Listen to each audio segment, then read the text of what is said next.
안녕하세요. 제 방송을 봐주셔서 진심으로 고맙습니다. 화면을 계속 보고 계시지 않아도 괜찮습니다. 라디오처럼 그냥 제 목소리만 편하게 들어주셔도 됩니다. 저는 시니어 건강 이야기를 전하고 있는 은빛건강톡의 진행자입니다. 병원 현장과 삶의 가장 가까운 자리에서 어르신들을 만나며 꼭 이 이야기는 전해야겠다고 마음먹은 것들만 차분히 나누고 있습니다. 혹시 지금 이 시간 집에 혼자 계신가요? 하루 중 대부분의 시간을 혼자 보내고 계시진 않으신가요? 나이가 들수록 몸이 아픈 것도 걱정이지만 그보다 더 무서운 건 아플 때 곁에 아무도 없을 수 있다는 현실입니다. 저는 그 현실을 너무 많이 봐왔습니다. 가장 마음이 무거워지는 말이 있습니다. 그날 혼자 있었어요. 특별히 큰 증상이 있었던 것도 아니고 잠깐 쉬면 괜찮아질 줄 알았다는 이야기. 그런데 갑자기 가슴이 조여오고 숨이 막히고 손에 힘이 빠지면서 그 다음 기억이 없었다고들 합니다. 심장마비는 조용히 그리고 아주 갑작스럽게 찾아옵니다. 특히 혼자 있는 시간에 말입니다. 이건 남의 이야기가 아닙니다. 오늘 이 방송을 듣고 계신 우리 모두에게 일어날 수 있는 이야기입니다. 그런데 분명히 말씀드릴 수 있는 사실이 하나 있습니다. 같은 상황에서도 살아남은 분들이 있었습니다. 누군가 옆에 있어서도 아니었고 운이 좋아서도 아니었습니다. 단지 아주 짧은 시간, 그 몇 초 동안 무엇을 해야 하는지를 알고 있었을 뿐입니다. 저는 그 차이를 현장에서 수없이 지켜봤고 그래서 이 이야기를 꼭 전해야겠다고 결심했습니다. 그래서 오늘은 이 이야기를 하려고 합니다. 심장마비가 혼자 있을 때 오면 이 10초를 모르면 죽습니다. 이 말은 겁을 주기 위한 표현이 아닙니다. 실제로 충분히 현실이 될 수 있는 이야기입니다. 그렇기 때문에 이 방송은 꼭 끝까지 들으셔야 합니다. 오늘은 혼자 있을 때, 심장마비가 찾아왔을 때 생사가 갈리는 바로 그 순간에 대해 말씀드리겠습니다. 아직은 모든 방법을 다 꺼내놓지 않겠습니다. 하지만 끝까지 들으신다면 최소한 아무것도 몰라서 손 쓸 틈도 없이 쓰러지는 일은 피할 수 있을 겁니다. 이 이야기는 의학 상식도 아니고 지식 자랑도 아닙니다. 오늘 이 내용을 알고 있는 것만으로도 언젠가 여러분 자신을 지킬 수 있고 사랑하는 누군가에게 마지막 기회를 만들어줄 수도 있습니다. 혼자 있는 시간이 많은 분일수록 오늘 이야기는 더 중요합니다. 시작하기 전에 제 진심을 하나만 전하겠습니다. 은빛건강톡은 조회수를 위한 방송이 아니라 이 이야기를 꼭 들어야 할 분들에게 닿기를 바라는 마음으로 만들고 있습니다. 오늘 이 내용이 필요하다고 느껴지신다면 여러분만 알고 지나치지 마시고 가족이나 지인, 특히 혼자 지내는 어르신들에게 이 영상을 한 번만 알려주시고 소개해 주셨으면 합니다. 그 마음에 공감해 주신다면 구독과 좋아요 한 번이면 충분합니다.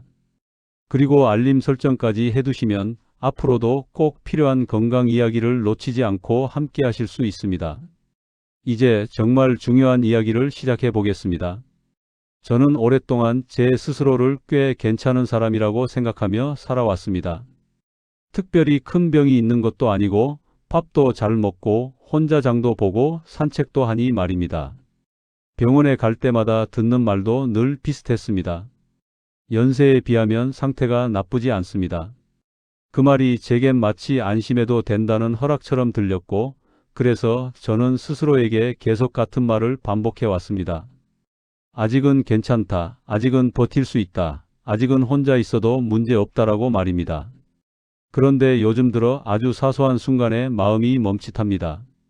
소파에서 일어날 때, 잠깐 어지러울 때, 가슴이 쿡 하고 조여오는 느낌이 스칠 때 숨을 크게 들이마셔야 편해질 때입니다. 예전 같았으면 대수롭지 않게 넘겼을 일들입니다. 나이가 들어서 그렇다, 피곤해서 그렇다, 잠을 설쳐서 그렇다며 이유를 붙이고 말았을 겁니다. 사실은 그 이유들이 아니라는 걸 마음 한구석에서는 알고 있으면서도 저는 애써 외면해 왔습니다. 그 다음을 마주하는 게 두려웠기 때문입니다. 무엇보다 제가 가장 외면해온 현실은 제가 혼자 살고 있다는 사실입니다. 이 말은 단순히 외롭다는 뜻이 아닙니다. 밤중에 갑자기 몸이 이상해졌을 때 누군가 괜찮으세요? 라고 물어봐 줄 사람이 없다는 뜻입니다. 아침에 눈을 떴는데 가슴이 답답해도 그걸 알아채 줄 사람이 없다는 뜻입니다. 만약 제가 쓰러진다면 그 사실을 바로 알아줄 사람이 아무도 없을 수 있다는 뜻입니다. 많은 분들이 심장마비를 영화 장면처럼 떠올리십니다. 가슴을 움켜쥐고 쓰러지며 큰 소리를 내고 누군가가 달려와 119를 부르는 장면 말입니다. 하지만 현실은 그렇지 않습니다. 실제 심장마비는 매우 조용하게 찾아옵니다. 말이 잘 나오지 않고 손에 힘이 빠지고 머리가 멍해집니다. 전화기를 잡고 싶어도 손이 말을 듣지 않고 도움을 부르고 싶어도 목소리가 나오지 않을 수 있습니다. 그 몇 초 사이에 사람은 완전히 혼자가 됩니다. 저는 이 사실을 알고 있으면서도 애써 생각하지 않으려 했습니다. 왜냐하면 그 질문의 끝에는 늘 같은 문장이 있었기 때문입니다. 그 순간 내가 혼자라면, 이 질문을 정면으로 마주하는 순간 지금까지 제가 붙잡고 있던 평온한 일상이 무너질 것 같았습니다. 그래서 저는 계속 괜찮은 척을 선택했습니다. 몸이 보내는 신호를 아직은 참을 만한 일로 분류해 왔습니다. 하지만 냉정하게 말씀드리면 지금의 저는 안전한 상태가 아닙니다. 혼자 있는 시간이 길고 만성질환으로 약을 복용하고 있으며 가슴이 불편한 순간이 점점 잦아지고 있습니다. 그럼에도 불구하고 저는 아무런 대비도 하지 않고 있습니다. 이것이 바로 문제입니다. 심장마비는 준비된 사람에게만 시간을 줍니다. 아무것도 모르는 사람에게는 설명도 없이 결과부터 찾아옵니다. 가장 무서운 것은 통증 그 자체가 아닙니다. 가장 무서운 것은 그 순간에 무엇을 해야 하는지 전혀 모른다는 사실입니다. 저는 그동안 막연하게 아프면 119를 부르면 되지라고 생각해 왔습니다. 하지만 정작 그 상황이 되면 119를 부를 수 있을지조차 확신할 수 없습니다. 말이 나오지 않을 수도 있고 의식이 흐려질 수도 있고 단 몇 초 안에 판단해야 하는 순간이 찾아올 수도 있기 때문입니다. 이제는 인정해야 할 때라고 생각합니다. 지금의 저는 심장마비가 혼자 있을 때 찾아온다면 아무 준비도 되어 있지 않은 상태입니다. 이 말은 겁을 주기 위한 표현이 아닙니다. 충분히 현실이 될 수 있는 이야기입니다. 혼자 지내는 시간이 많은 분들에게 가장 위험한 것은 나이가 아니라 설마 나에게라는 생각입니다. 그 생각 하나가 가장 중요한 시간을 그대로 흘려보내게 만듭니다. 저는 그동안 버티는 삶을 살아왔습니다. 아프지 않은 척, 약하지 않은 척, 도움 필요 없는 사람인 척 말입니다. 하지만 심장마비 앞에서는 그런 태도가 아무 의미가 없습니다. 그 순간에는 체면도, 자존심도, 미루는 습관도 아무 소용이 없습니다. 오직 알고 계시느냐, 모르고 계시느냐만이 남습니다. 지금 이 이야기를 듣고 계신 분들도 마찬가지입니다. 혼자 있는 시간이 많으신 분, 가슴이 답답했던 적이 있으신 분, 약을 꾸준히 드시고 계신 분, 그런데도 늘 나는 괜찮다고만 생각해 오셨다면 지금 이 상태 자체가 문제 상황일 수 있습니다. 아직 쓰러지지 않았다고 해서 안전한 것은 아니고 아직 아무 일도 없었다고 해서 준비가 된 것도 아닙니다. 지금 2단계에서 우리가 마주해야 할 현실은 단순합니다. 심장마비는 혼자 있을 때 더 위험하고 그 순간에는 생각할 시간이 거의 없다는 것. 그리고 그 아주 짧은 시간 동안 무엇을 알고 계시느냐에 따라 결과는 완전히 달라질 수 있다는 사실입니다. 저는 이제 그 사실을 더 이상 외면하지 않으려고 합니다. 그 몇 초를 모른 채로 맞이하기에는 혼자 있는 시간이 너무 길기 때문입니다. 그날도 특별할 건 없는 하루였습니다. 아침에 눈을 뜨고 늘 하던 대로 물을 끓이고 약을 챙겨 먹었습니다. TV에서는 아침 뉴스가 흘러나오고 있었고 저는 그 소리를 배경음처럼 들으며 식탁에 앉아 있었습니다. 몸이 조금 무거운 느낌은 있었지만 그 정도는 늘 있던 일이었습니다. 저는 그날도 아무 생각 없이 하루를 시작했습니다. 점심 무렵이 되자 갑자기 날씨가 더워졌습니다. 집 안에만 있기 답답해서 잠깐 바람이나 쐬자는 생각으로 집을 나섰습니다. 엘리베이터를 타고 내려가는데 가슴 한가운데가 묘하게 답답해졌습니다. 누가 손바닥으로 꾹 누르는 것 같은 느낌이었습니다. 저는 무의식적으로 가슴을 한번 쓸어내렸고 에이, 또 이런다라고 혼잣말을 했습니다. 예전에도 몇 번 있었던 느낌이었고 잠깐 쉬면 괜찮아졌으니까요.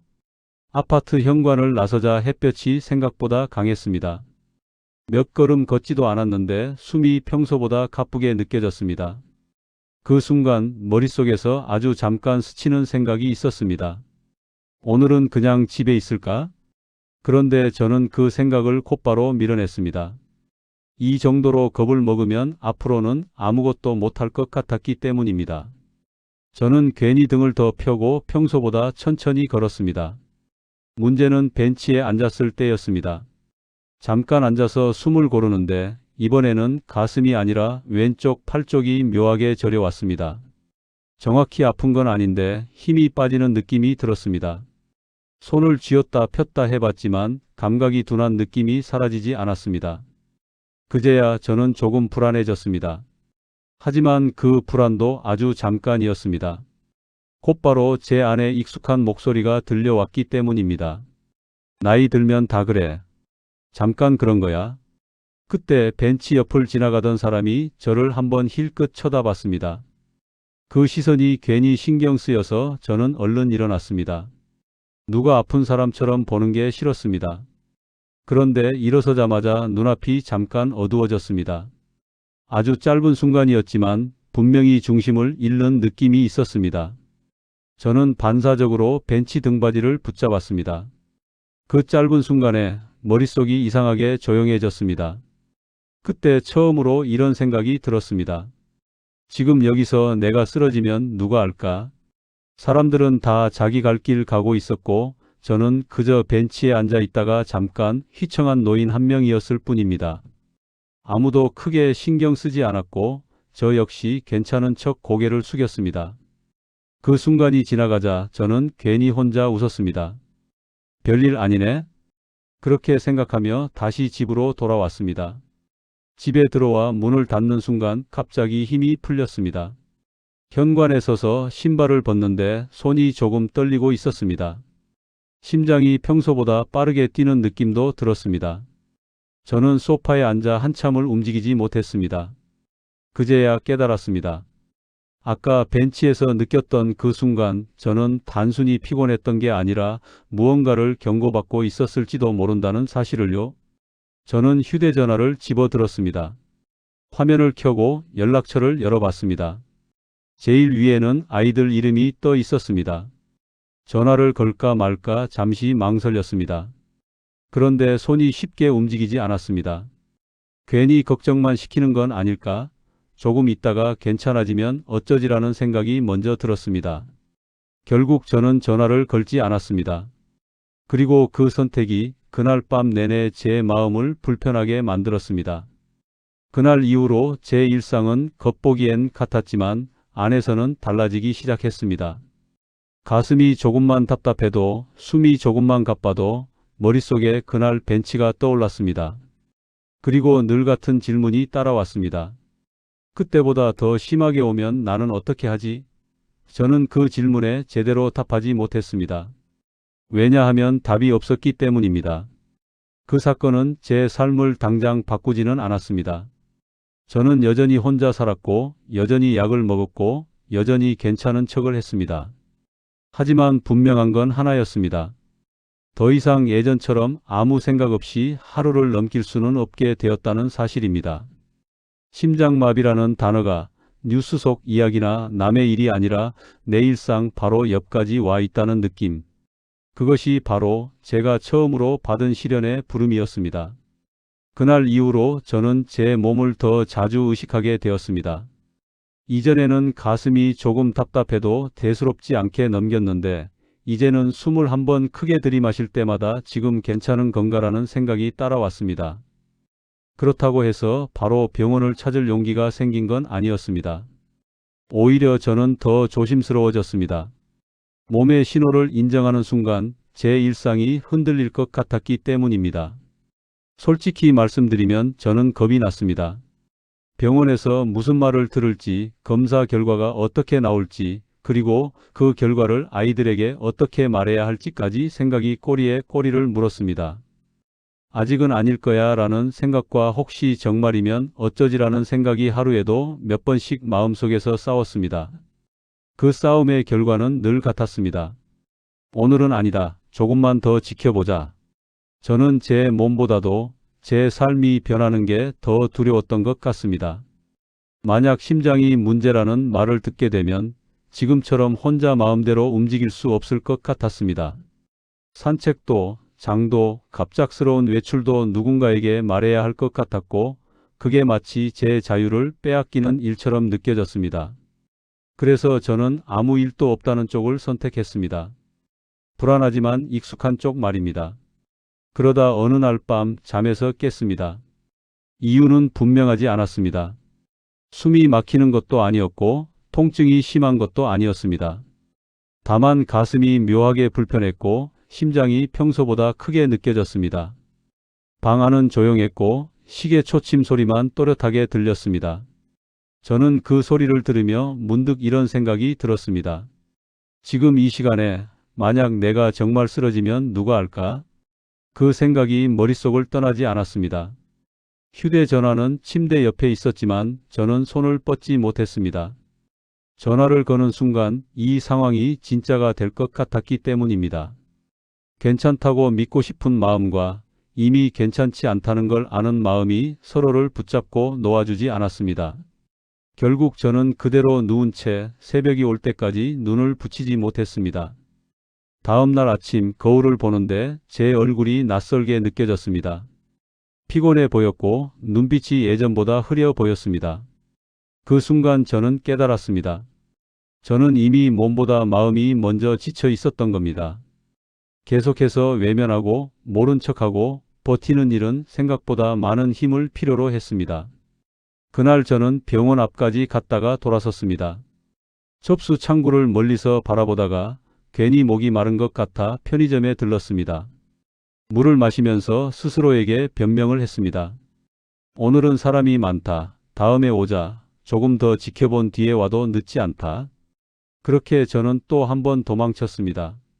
하지만 집으로 돌아오는 길에 마음이 이상하게 더 무거워졌습니다. 도망쳤다는 사실을 제가 가장 잘 알고 있었기 때문입니다. 그날 벤치에서 느꼈던 순간, 밤에 잠에서 깼던 그 불편함, 그리고 병원 앞에서 돌아서던 제 모습이 머릿속에서 계속 겹쳐졌습니다. 저는 점점 분명해지는 사실을 인정하지 않을 수 없었습니다. 이건 단순한 불안이 아니라 경고일지도 모른다는 생각 말입니다. 결정적인 계기는 아주 사소한 순간에 찾아왔습니다. 아이에게서 온 문자 한 통이었습니다. 아빠, 요즘은 좀 어떠세요? 평소 같으면 괜찮다라고 짧게 답했을 겁니다.